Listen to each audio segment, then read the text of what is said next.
Hello दोस्तों, आज मैं आपको सुनाने वाली हूँ एक नई हिंदी कहानी, किसान की शिकायत।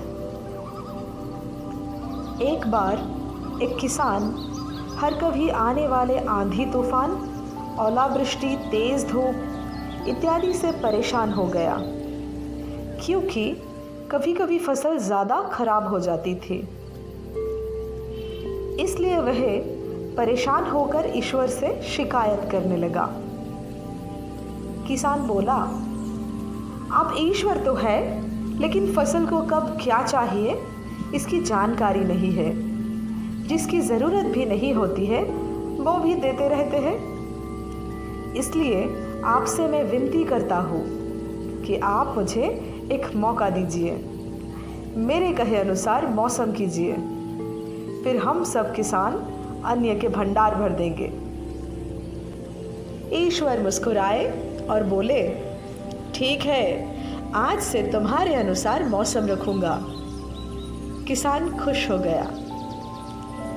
किसान ने अगली फसल में गेहूं की बुनाई की।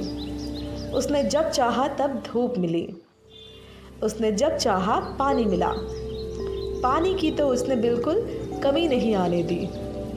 आंधी, बाढ़ और तेज धूप तो उसने आने ही नहीं दी।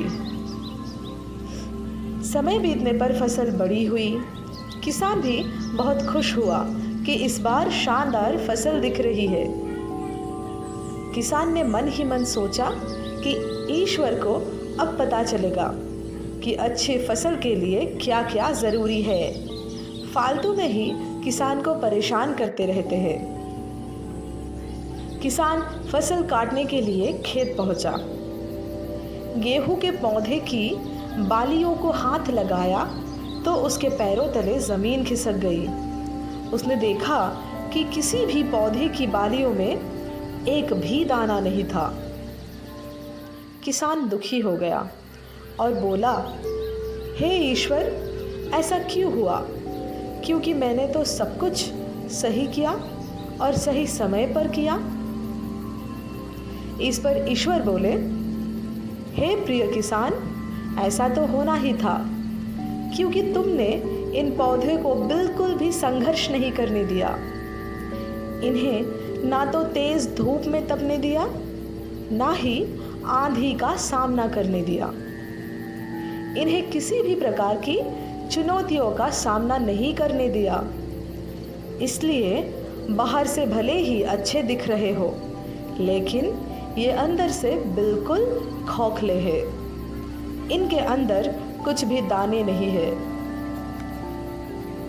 पौधे जब विभिन्न चुनौतियों का सामना करते हैं तो उनमें ऊर्जा पैदा होती है।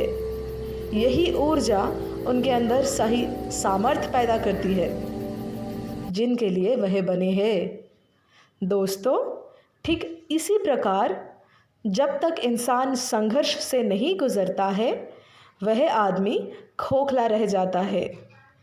जीवन की चुनौतियाँ ही उसके लिए उन्नति के नए रास्ते खोल देती है और आदमी को मजबूत और प्रतिभाशाली बनाती है। इसलिए आपके भी जीवन में मुसीबतें या चुनौतियाँ आए तो घबराना मत। ये आपको बिखरने के लिए नहीं, बल्कि निखरने के लिए आई है। धन्यवाद।